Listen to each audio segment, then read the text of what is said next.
Assalamualaikum warahmatullahi wabarakatuh. Nama saya Tony Wahyudi Faisal, calon guru penggerak Angkatan 8 Kota Probolinggo.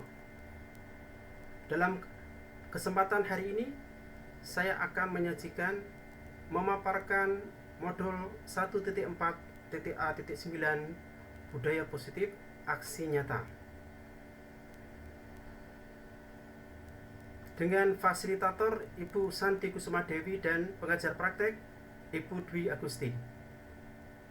Latar belakang adalah masih ada siswa yang melakukan pelanggaran saat melakukan kegiatan praktek kerja lapangan karena rendahnya motivasi intrinsik. Yang kedua, PKL sebagai mata pelajaran adalah sebuah mata pelajaran baru untuk jenjang SMK yang diselenggarakan di tahun ajaran 2023-2024. Tujuannya adalah membentuk siswa yang memiliki budaya positif, meyakini nilai-nilai kebajikan, berkomitmen mentaati peraturan tanpa paksaan, memerdekakan siswa dalam koridor yang bertanggung jawab, serta terciptanya pola hubungan antara sekolah dengan iduka yang selaras dan harmonis. Tolak ukur, guru pembimbing PKL dan atau kelompok kerja atau Pokja PKL membuat keyakinan kelas secara umum.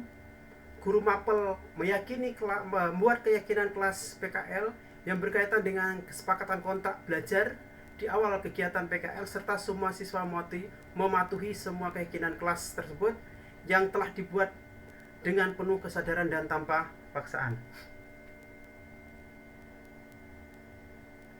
Lini masa tindakan yang pertama adalah berkomunikasi dengan kepala sekolah selaku pimpinan tentang penanaman budaya positif di sekolah dan meminta izin untuk melakukan diseminasi menyebarkan tindakan aksi nyata kepada rekan sejawat. Yang kedua, melakukan diseminasi menyebarkan aksi nyata dan berbagi pemahaman tentang penanaman budaya positif di sekolah, terutama dalam kegiatan praktek kerja lapangan. Yang ketiga adalah kita berkoordinasi dengan Pokja PKL, guru pembimbing PKL, wali kelas, dan guru BK untuk menyusun keyakinan kelas dan membuat kesepakatan atas nilai-nilai kebajikan apa saja yang terkandung dalam keyakinan kelas tersebut. Yang keempat, membuat kesepakatan tentang keyakinan kelas dengan siswa, memperhatikan harapan dan kebutuhan dasar mereka, menguatkan komitmen murid untuk mematuhi kesepakatan yang telah dibuat dengan penuh kesadaran dan tanpa paksaan. Yang terakhir, kelima, memantau, merefleksi, dan mengevaluasi keyakinan kelas yang telah dibuat. Dukungan yang dibutuhkan adalah dukungan penuh dari pimpinan sekolah, kolaborasi dari semua stakeholder warga sekolah, baik itu guru, staf, tata administrasi, murid, wali murid, komite sekolah, dan semua pihak yang terkait, agar tindakan dapat dilaksanakan secara menyeluruh dan berkesinambungan. Mari kita simak kegiatan seminar berikut yang diselenggarakan secara daring dan luring yang diikuti oleh guru SMKN 1 Probolinggo. Adapun dokumen kegiatan adalah sebagai berikut. Ya, Assalamualaikum warahmatullahi wabarakatuh. Selamat. Selamat malam semua peserta diseminasi seminar budaya positif dalam perspektif pendidikan sistem ganda yang akan dibawakan oleh rekan kita, Bapak Tony Wahyudi Faisal. Dalam kesempatan hari ini, marilah kita mengucap syukur terhadap Tuhan Yang Maha Esa karena telah melimpahkan kesehatan kepada kita semua agar kita bisa mengikuti diseminasi ini dengan baik. Sebelum kita memulai diseminasi, alangkah baiknya kita berdoa terlebih dahulu. Berdoa menurut agama dan keyakinan masing-masing dipersilahkan.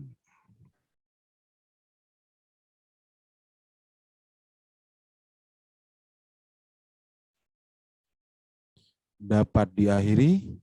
Terima kasih Bapak Ibu semua. Langsung saja saya serahkan ke pembicara kita malam ini, sebagai narasumber dari Desiminasi Seminar Budaya Positif dalam Perspektif Pendidikan Sistem Ganda. Waktu dan tempat dipersilahkan Bapak Tony. Baik, terima kasih Bapak Wahyu. Assalamualaikum warahmatullahi wabarakatuh. Bapak Ibu yang berbahagia, hari ini kita akan mereview sebentar berkaitan dengan seminar budaya positif yang kaitannya berkaitan dengan sekolah kita yang tercinta. Saya mengambil tema dalam perspektif pendidikan sistem ganda karena bagi saya hal ini adalah hal yang menarik. Dan ke depan kita akan lebih banyak berdiskusi, bertukar pikiran, kita berelaborasi untuk memberikan setidaknya sudut pandang best practice untuk pendidikan sistem ganda yang dalam hal ini implementasinya adalah praktek kerja di lapangan yang merupakan pengalaman pertama, merupakan hal yang baru di mana PKL atau praktek kerja lapangan ini dianggap sebagai sebuah mata pelajaran. Dan saya hubungkan dengan budaya positif yang merupakan bagian dari materi calon guru penggerak. Insya Allah mudah-mudahan kita bahkan banyak menghasilkan gagasan dan ide-ide baru melalui ruang maya yang terbuka ini. Baik, saya mulai. Bismillahirrahmanirrahim. Seminar budaya positif dalam perspektif pendidikan sistem ganda. Adapun latar belakang dan latar depan, latar belakang dari budaya positif ini dalam rangka menciptakan rasa aman dan nyaman pada peserta didik dalam kegiatan pembelajaran yang dapat mendorong mereka untuk berpikir, bertindak, dan menciptakan sebagai proses memerdekakan diri sehingga lebih mandiri dan bertanggung jawab.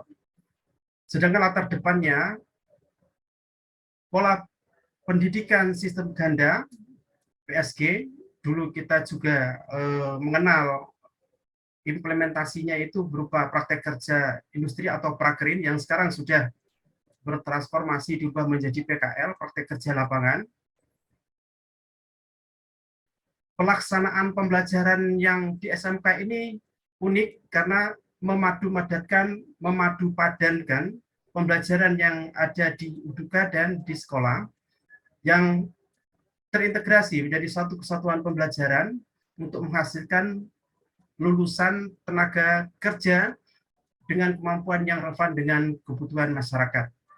Setidaknya ini yang kami dapatkan pengertian dari pendidikan pola sistem ganda PSG berdasarkan Pak Surahbin dalam sebuah risetnya tahun 2016, di mana penelitiannya PSG ini banyak dipengaruhi, sebagian besar dipengaruhi oleh variabel keprofesionalan dari sebuah guru, keprofesionalan dari seorang guru. Jadi di sana didapatkan bahwasannya peran-peran dan tugas pembelajaran yang dilakukan pada PKL atau prakerin pada beberapa tahun belakang itu semakin kompeten sebuah guru, maka pengaruhnya terhadap motivasi dan pemanfaatan dari fasilitas pembelajaran juga akan semakin meningkat. Berangkat dari generalisasi atau hasil dari penelitian ilmiah ini, saya tergerak untuk memadupadankan, mensinkronkan budaya positif apa saja yang bisa kita sumbangsikan, yang bisa kita telaah, yang bisa kita cari benang merahnya, ya, jika dikaitkan dengan PKL dalam hal ini pola pendidikan sistem ganda.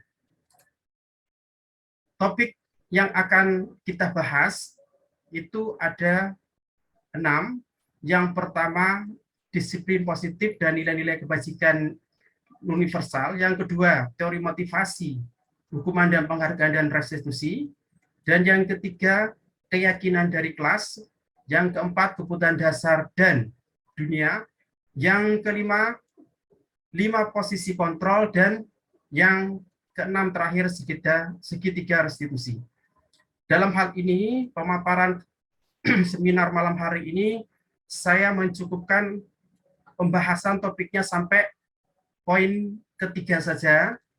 Sedangkan untuk poin keempat dan kelima dan keenam, insya Allah kita akan selenggarakan via luring di lembaga kami yang satunya. Baik, untuk topik yang pertama berkaitan dengan disiplin dan nilai-nilai kebajikan universal.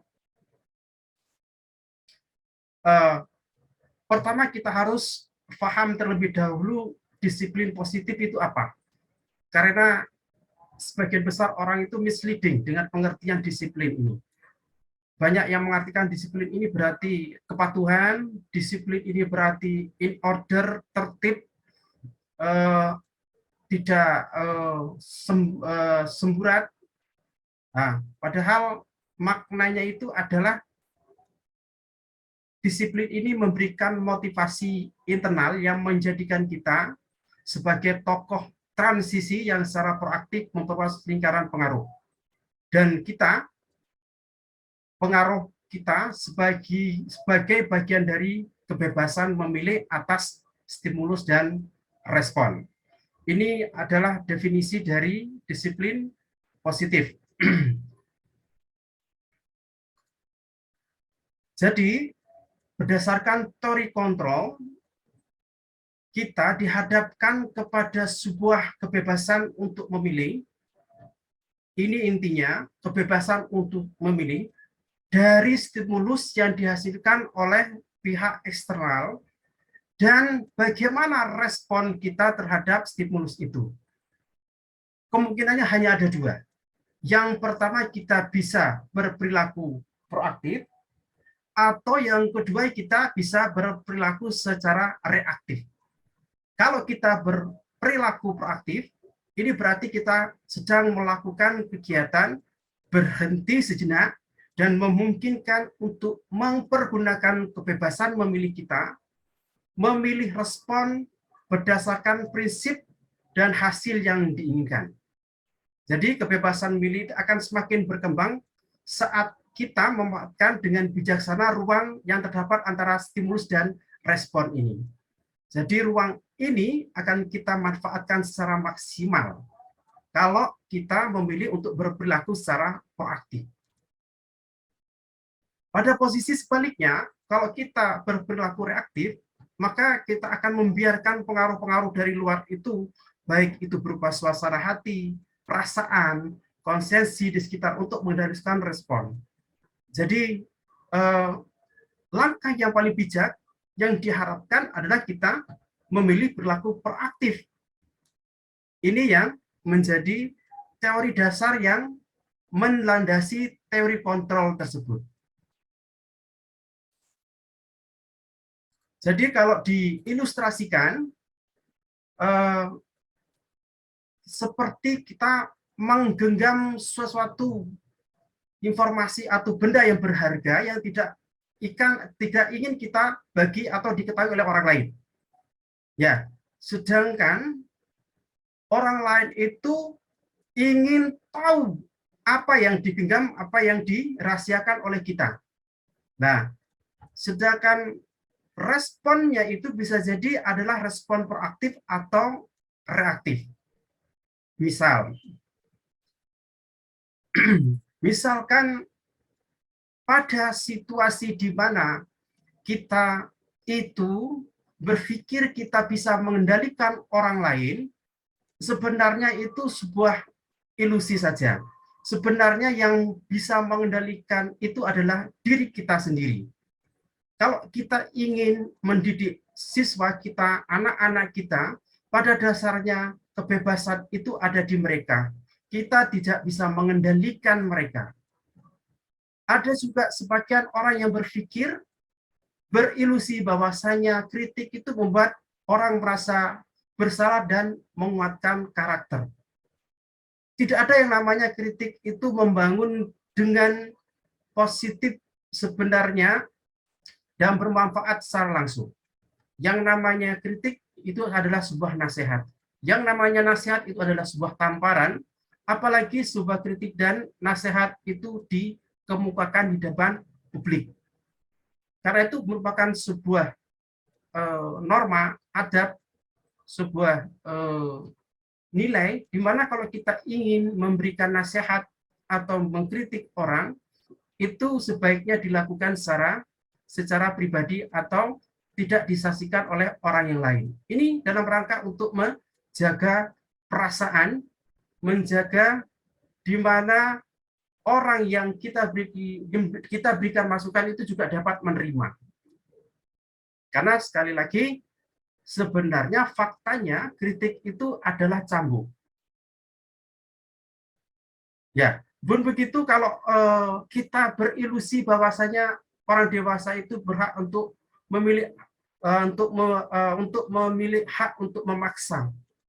Itu pun terjadi kepada baik anak-anak kita, anak-anak didik kita, ketika mereka sudah beranjak dewasa, mereka lah yang akan menentukan masa depan mereka sendiri, bukan kita. Kita hanya bisa mengarahkan saja. Dan itu yang menjadi titik poin dari teori kontrol, di mana di sana ada yang namanya kebebasan untuk memilih. Lalu solusinya bagaimana? Solusinya adalah kita menjadikan kita berperan sebagai tokoh transisi antara masa lalu kita dan transisi dengan masa depan kita. Masa lalu yang cenderung negatif, buruk, jelek, kita transisikan ke masa depan yang akan lebih baik. Dengan begini kita sudah mengambil peran sebagai individu, sebagai orang yang proaktif. Karena dengan mengambil peran tokoh transisi ini, kita menghentikan perilaku-perilaku yang tidak sehat, merusak, menganiaya, dan tidak menguntungkan. Ya, dan juga dengan mengeluarkan kebiasaan-kebiasaan efektif yang akan memperkuat dan membangun orang lain dengan cara-cara yang positif. Intinya, hal-hal proaktif dan memilih menjadi tokoh transisi ini, kita akan memperbesar lingkaran pengaruh, bukan lingkaran kepedulian kita yang kita lanjutkan ke nilai-nilai kebajikan universal. Jadi nilai-nilai kebajikan adalah sifat-sifat positif dari manusia yang merupakan tujuan mulia yang ingin dicapai oleh setiap individu yang bersifat universal. Bisa lintas bahasa, bisa antar agama ataupun suku bangsa, maupun dengan latar belakang yang berbeda.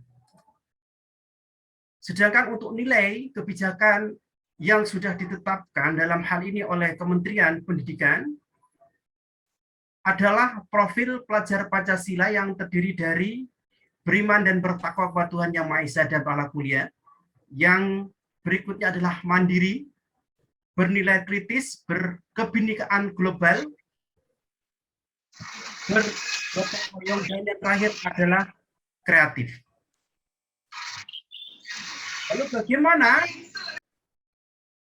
relevansinya dari dalam pendidikan sistem ganda dalam perspektif praktek kerja lapangan? Menurut capaian pelajar yang pertama berkaitan dengan CP praktek kerja lapangan, berupa elemen internalisasi dan penerapan soft skill, di mana di sini dalam capaian fase F-nya diharapkan peserta didik mampu menerapkan etika berkomunikasi secara lisan dan tulis, berintegritas, mempunyai etos kerja secara mandiri dan bekerja dalam mandiri dan dalam tim, dan mempunyai kebudayaan sosial dan lingkungan, serta mempunyai ketaatan terhadap norma, KTKLH, dan prosedur operasional standar yang berlaku di dunia kerja. Dalam hal ini, kami mengimplementasikan nilai-nilai mandiri dalam profil pelajaran Pancasila yang menjadikan sebuah katalisator dalam mengambil peran sebagai tokoh transisi dari masa lampau yang cenderung negatif menuju masa depan yang cenderung positif. Lalu, tools yang bisa dipakai dalam disiplin positif dan nilai kebajikan universal apa saja? Yang pertama, kita bisa mengimplementasikannya kepada mapel dasar-dasar program keahlian atau DPK dengan mengambil capaian fase E. Dengan mengambil capaian fase E, contohnya etika, bisnis, dan K3LH. Karena CP yang pertama ini sangat berkaitan sekali dengan normatif. Berkaitan dengan capaian E yang dalam hal ini adalah normatif. Terus yang kedua, kita bisa menggunakan mapel pemberdayaan. Mapel pemberdayaan ini bagian dari sub elemen dari elemen CP yang pertama, di mana bisa terdiri dari kesadaran diri, harga diri, kepercayaan diri, partisipasi aktif, dan akses dalam pengambilan keputusan. Tools yang berikutnya adalah kita bisa menggunakan model 7 kebiasaan manusia efektif dengan menggunakan kontrak kebiasaan untuk membangun kebiasaan efektif. Ini adalah bagian dari tools yang kedua, di mana ini adalah breakdown dari elemen yang pertama.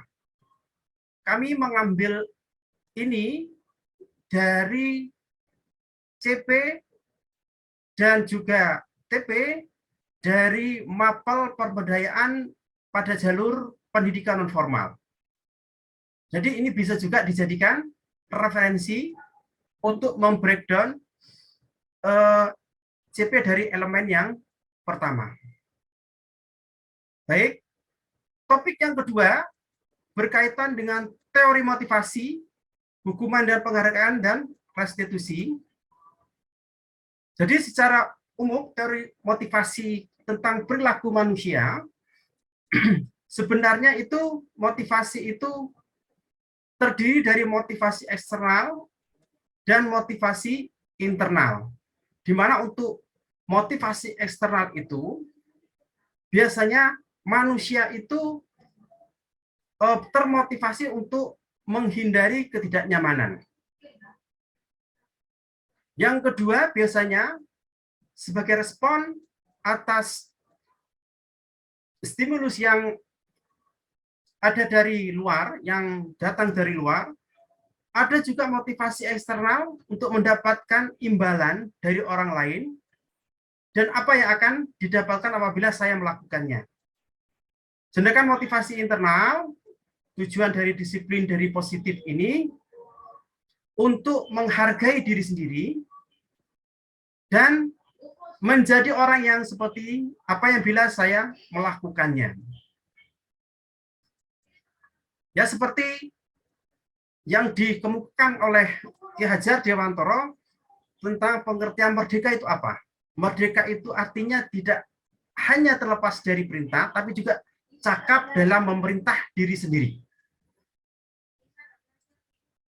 Nah, seterusnya, apa yang dimaksud dengan dihukum oleh penghargaan? Kenapa kok penghargaan ini malah menjadi hukuman?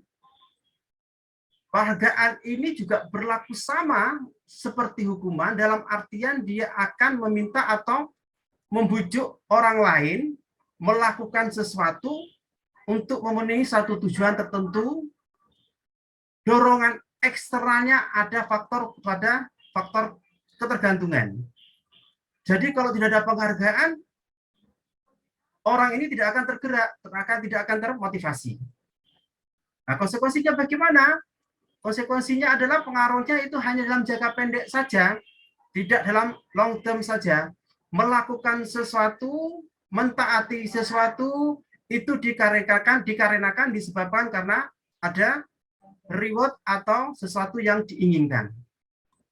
Ya, jadi penghargaan ini malah menjadi sebuah hukuman, menghukum. Ya, penghargaan ini juga tidak efektif dan juga dalam jangka panjang malah dapat merusak sebuah hubungan. Jadi penghargaan ini bisa nantinya itu menurunkan kualitas, penghargaan ini akan mematikan kreativitas, penghargaan juga akan mengurangi motivasi intrinsik. Nah, misalkan contoh dari penghargaan itu sebagai sebuah hukuman, yang pertama misalkan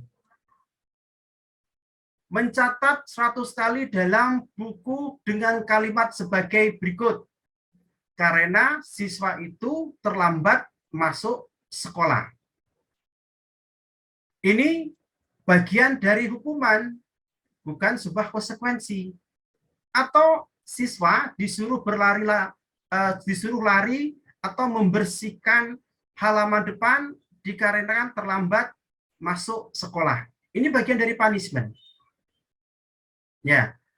Adapun kalau kita memberikan konsekuensi, misalkan kalau siswa itu melakukan vandalisme, melakukan pengerusakan terhadap properti dari punya teman, maka kita harapkan siswa itu menggantinya. Itu bagian dari konsekuensi, bukan sebuah hukuman. Lalu perbedaannya apa di situ? Kalau perbedaannya, hukuman itu ya namanya punishment itu harus menyakitkan. Sedangkan konsekuensi itu adalah sesuatu yang harus terjadi atas sebuah stimulus. Yang kedua, membuat siswa itu sakit, membuat ada yang tersakiti, akan ada di memori mereka dalam jangka panjang. Kita masih mengingat mungkin waktu kita di sekolah, waktu kita masih menjadi siswa, beberapa hukuman yang diberikan oleh Bapak Ibu guru kita itu masih menjadi melekat di memori kita. Karena sifatnya hukumannya itu ada di memori kita dan itu akan membekas untuk selamanya. Sedangkan untuk konsekuensi itu akan membuat siswa itu lebih untuk menghargai. Jadi kalau hukumannya sifatnya paksaan, sedangkan konsekuensi ini adalah berupa stimulus atas tanggapan.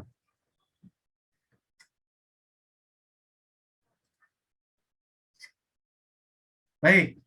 Lalu bedanya hukuman, konsekuensi, dan restitusi.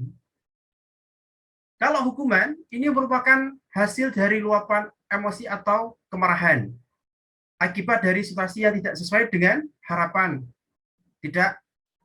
Tindakan hukuman berfungsi sebagai pembalasan atas apa yang telah terjadi. Konsekuensinya, ya konsekuensi ini dalam KKBI adalah akibat hasil impact atau pengaruh dari perbuatan. Sedangkan restitusi ini adalah proses menciptakan kondisi bagi murid untuk memperbaiki kesalahan mereka. Jadi mereka diberikan kesempatan sehingga mereka tidak kembali kepada kelompok mereka dengan karakter yang lebih kuat. Ini yang membedakan antara hukuman, konsekuensi, dan restitusi. Contoh, apabila sistem tidak akan berjalan bila murid tidak takut. Yang kedua, konsekuensinya, maka diperlukan monitoring dan supervisi terus-menerus dari guru. Nah, restitusinya apa? murid belajar bertanggung jawab untuk perilakunya. Ya. Atau contoh dari sebuah hukuman adalah peraturan. Peraturan adalah kamu harus begini, kamu harus begitu. Tapi kalau konsekuensi, pertanyaannya itu apa peraturannya? Apakah kamu mampu melakukannya? Terima kasih. Nah, lain halnya kalau itu kita menganggapnya sebagai apa yang disebut dengan restitusi. Apa yang kamu yakini? Itu pertanyaan yang ada di benak kita kalau kita berpikir sebuah restitusi. Nah, sekarang apa restitusi itu sendiri? Restitusi itu sendiri adalah proses menciptakan kondisi bagi murid untuk memperbaiki kesalahan mereka, sehingga mereka bisa kembali ke kelompok mereka dengan karakter yang lebih kuat. Jadi dalam kegiatan restitusi ini juga melibatkan proses kolaboratif yang mengajarkan murid untuk mencari solusi. Tidak seperti hukuman tadi.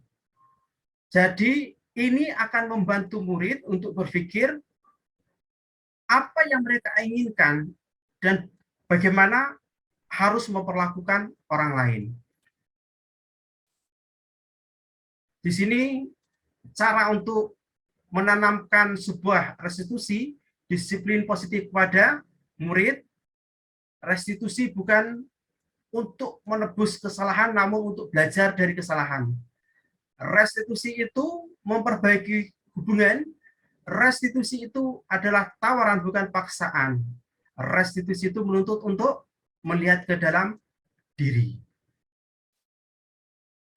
Lalu bagaimana relevansinya dengan kegiatan praktek kerja lapangan? Kita mengambil implementasi dari teori motivasi perilaku manusia, hukuman dan penghargaan serta restitusi untuk capaian pembelajaran CP yang kedua, penerapan hard skill. Di mana pada fase ini peserta didik diharapkan mampu untuk menerapkan kompetensi teknis dan pada pekerjaan pos yang berlaku di dunia kerja. Lalu tools yang bisa dipakai apa? Dalam teori motivasi, hukuman, dan penghargaan dari restitusi, yang pertama, kita bisa menggunakan mata konsentrasi keahlian MKK dengan capaian fase F yang sudah diajarkan di sekolah, yang sudah diverifikasi, yang sudah disinkronkan dengan pihak IDUKA. Ya, misalkan contoh, beberapa waktu yang lalu kami melakukan yang namanya sinkron terhadap apa kompetensi, apa keterampilan yang diperlukan oleh pihak Dudi yang sudah diajarkan di sekolah. Contoh pada saat itu kami melobi tempat IDUKA di Radar Brobong. Ternyata di sana Radar Brobong sudah mempunyai sistem computerized accounting tersendiri. Saya tanya lebih lanjut, apakah menggunakan aplikasi spreadsheet, menggunakan Microsoft Excel, menggunakan Open Office, atau aplikasi spreadsheet yang lain. Dan ternyata mereka menggunakan aplikasi yang sudah customized, dibuat oleh mereka sendiri dalam lingkungan grup Jawa Pos. Baik, saya tanya lebih lanjut, apakah bisa dikerjakan ulang menggunakan aplikasi yang berbeda? Jawabannya bisa, tapi tidak bisa terintegrasi atau terkoneksi dengan laporan utama. Nah, ini mungkin bisa menjadi pedoman awal, salah satu perspektif yang bisa kami ajukan dalam CP yang kedua ini. Kita melihat bahwasannya harus ada sinkronisasi antara IDUKA dan pihak sekolah, di mana nanti mapel atau CP-CP dari fase F dalam mapel MKK mata konsentrasi keahlian ini mana saja yang sudah dipakai atau diajarkan. Yang kedua, tools yang bisa kita pakai adalah kita menakar kompetensi IDUKA dengan menerapkan kompetensi teknis yang baru dipelajari pada IDUKA. Jadi dunia industri dan dunia kerja itu sangat dinamis. Banyak hal di mana sekolah vokasi, baik itu SMK maupun perguruan tinggi vokasi itu malah lebih terlambat mengadopsi mengadopsi teknologi yang ada di DUDI. Dan hal-hal baru itu sangat memungkinkan didapatkan anak-anak malah pada saat mereka melakukan kegiatan PKL di IDUKA. Ini yang realistis.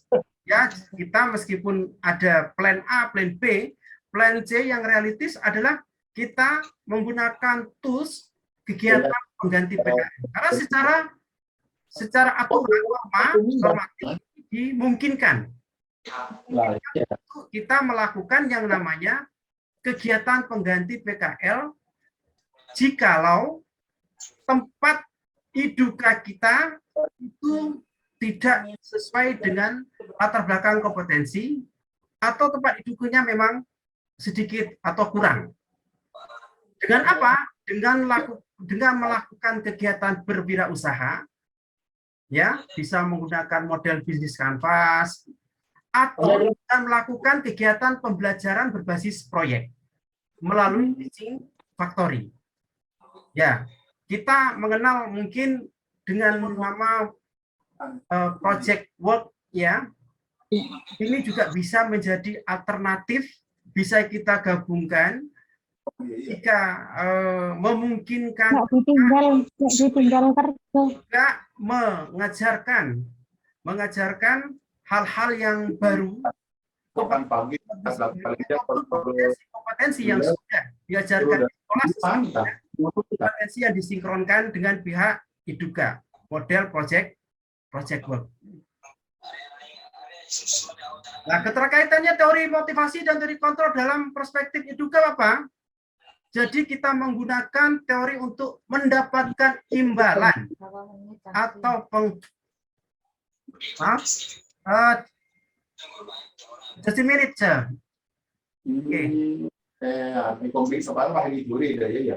Teori untuk mendapatkan imbalan atau penghargaan. Simbiosis mutualisme antara IDUKA dan sekolah. Cara mendapatkannya kontrol tadi di mana pihak IDUKA menggenggam erat tangannya karena memang ada beberapa yang tidak bisa di-share dengan pihak sekolah. Ya, artinya pihak IDUKA kurang kooperatif. Lalu bagaimana toolsnya? Kita mengedit atau melihat ini sebagai sebuah tantangan. Ya, kita memberikan pemahaman kepada IDUKA bahwasanya dengan kita berkolaborasi, anak-anak kita itu melakukan PKL di tempat mereka sebenarnya juga mendapatkan keuntungan. Salah satunya adalah dengan adanya pengurangan pajak atau super tax deduction. Ini juga sudah dilaksanakan seperti ASIO. Mereka memang gencar masuk ke SMK. Salah satu keuntungan yang terbesar dari mereka adalah mereka mendapatkan pengurangan super tax deduction ini. Nah, ini yang selaras, sepadan dengan teori untuk motivasi mendapatkan imbalan atau penghargaan. Yang kedua, kita berpikir menang-menang dengan cara memanfaatkan bersama, bekerja sama, bukan bersaing, lebih banyak mendengar, berkomunikasi lebih lama, dan berkomunikasi dengan lebih berani. Berpikir menang-menang ini artinya saling menguntungkan, simbiosis mutualisme. Dengan pihak lain, misalkan dengan Mas Pion, kita menjual barang-barang mereka, otomatis profitnya juga akan naik. Ujungnya seperti itu. Dengan pihak Wings Food pernah kita bekerja sama juga, pada dasarnya itu mereka juga mendapatkan promosi gratis, barang mereka laku, produk mereka laku, kita juga mendapatkan fasilitas sarana untuk anak-anak prakerin atau PKL. Oke, sekarang berkaitan dengan hukuman, penghargaan dan hukuman. Seringkali ketika siswa itu bermasalah dalam PKL, kita tarik mereka ke sekolah. Dan sebagian besar dari kita atau semuanya menganggap itu sebagai hukuman. Konsekuensinya adalah guru itu harus lebih intens melakukan monitoring ke IDUKA masing-masing. Kenapa? Biar kita mengetahui bagaimana anak-anak melakukan kegiatan praktek kerja lapangan, bagaimana yang terjadi real agar memang tidak keluar dari jalur. Restitusinya anak-anak akan lebih bertanggung jawab atas perilaku mereka dan akan merubah paradigma di mana hukuman itu harus sebenarnya bisa tergantikan dengan yang namanya kegiatan pengganti PKL seperti berwirausaha dan seperti yang sudah kita sebutkan tadi menggunakan teaching factory sebagai sarana project work. Ya, topik yang terakhir adalah keyakinan kelas, Bapak Ibu. Mengapa tidak peraturan saja, kenapa harus keyakinan? Mengapa kita harus menggunakan helm bukan menggunakan alat pelindung yang lainnya kalau kita menggunakan kendaraan bermotor? Hal-hal seperti itu selalu ada dalam benak kita dan kita bertanya-tanya. Ya, untuk mendukung motivasi intrinsik, kita harus kembali lagi kepada nilai keyakinan yang lebih menggerakkan seseorang dibanding mengikuti serangkaian peraturan. Nah, kalau di sini keyakinan itu ada di pilar kedua setelah ada peraturan. Peraturan itu dibuat atas keyakinan dan ujungnya adalah kita ingin membentuk yang namanya budaya positif. Ya, misalkan kalau peraturan selalu kembalikan buku di tempatnya, itu bagian dari nilai keyakinan atas tanggung jawab.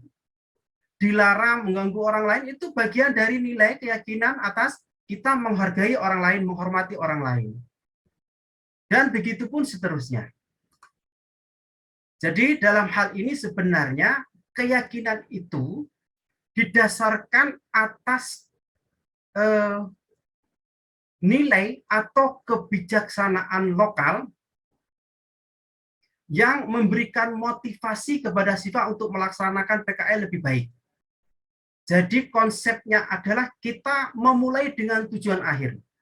Goal kita apa? Tujuan kita apa?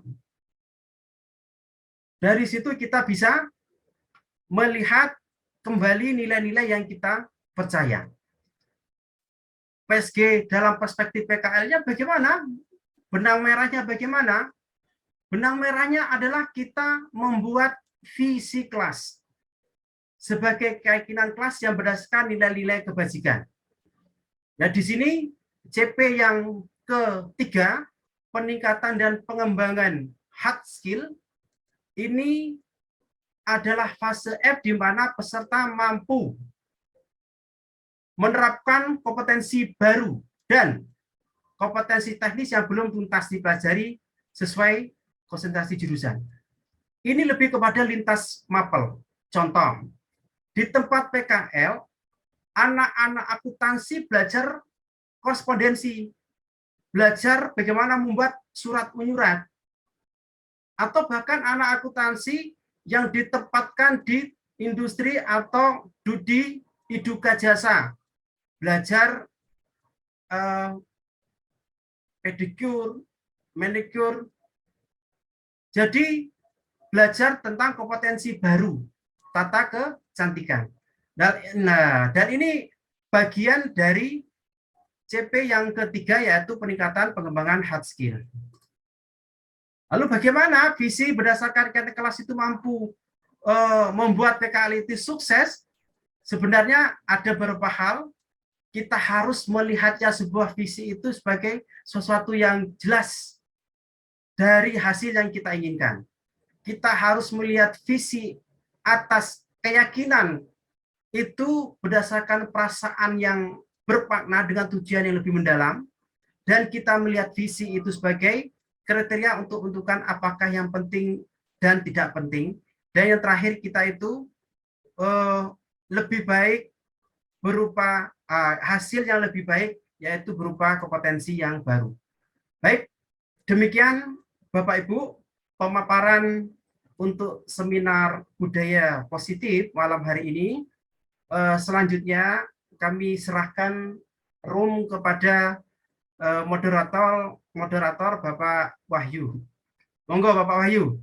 Ya, terima kasih Bapak Tony atas penjelasannya yang sangat menarik. Tentunya apa yang sudah dijelaskan oleh Pak Tony bisa menjadikan ilmu baru bagi kami semua dalam melaksanakan pembelajaran ke depannya. Kita beri aplaus terlebih dahulu untuk Pak Tony. Ya.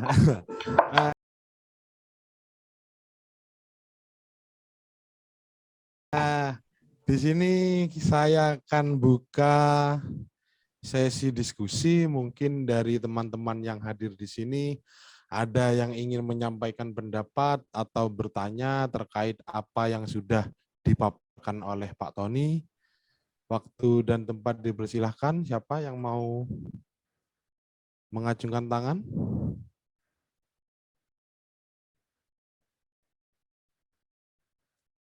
Adakah Bapak Ibu?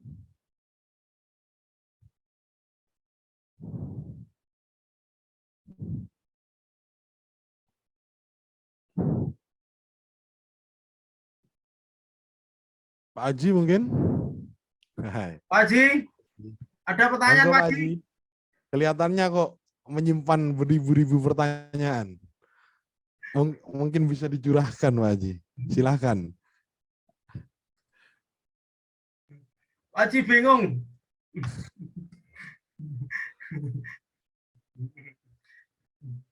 Ada yang ditanyakan Pak Haji? Ya, kurang lebih saya mencoba untuk mengkaitkan, merelevansikan hasil dari pendidikan CGP ini dengan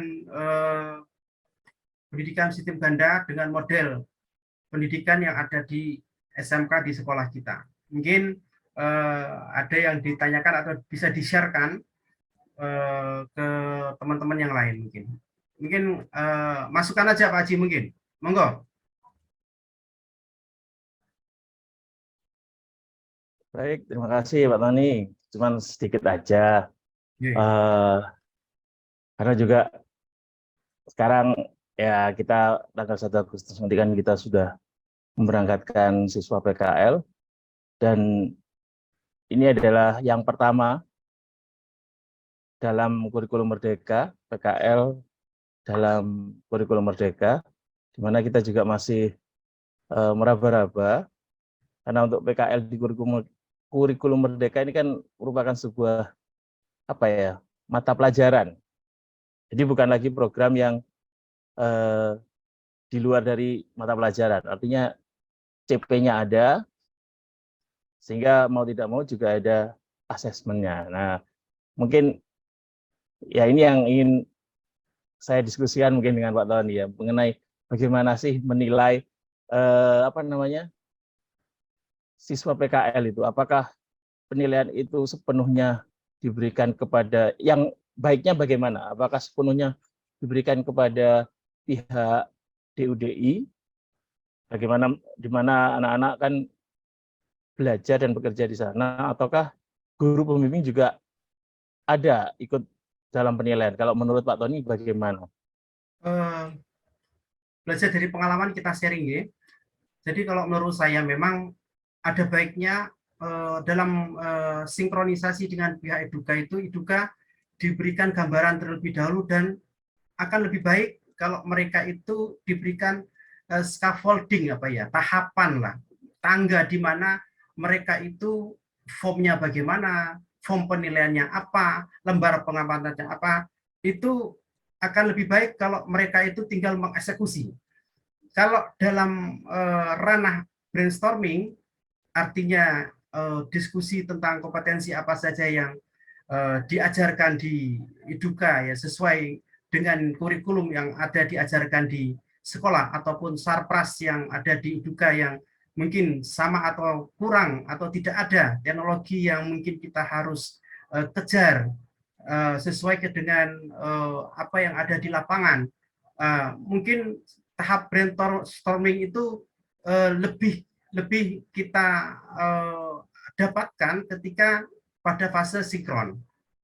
Tapi kalau sudah siswa berangkat ada di lapangan, biasanya pihak Eduka itu tidak mau repot, tidak mau karena mereka memang background-nya bukan murni seorang pendidik. Mungkin kalau dianggap sebagai coaching ya atau pelatih, itu kan tidak seperti kita pendidik, memang bagaimana kita harus memprepare, menyiapkan perangkat itu dengan baik, instrumen asesmen itu disiapkan dengan sedemikian rupa. Mereka tidak terbiasa dengan itu karena memang bukan dunia mereka. Nah, sekali lagi menurut saya itu akan lebih baik kalau semua perangkat itu sudah disediakan oleh sekolah. Syukur kalau itu bagian dari sinkronisasi, artinya dibahas, digodok bersama. Akhirnya pihak Dudi itu nyaman atau dengan maksimal memberikan nilai bagi siswa. Laiknya memang kombinasi antara guru dan kombinasi antara pembimbing di lapangan. Kalau kita berbicara ideal, PKL ini merupakan bagian dari mata pelajaran yang dimana harus ada nilai dan CP-nya.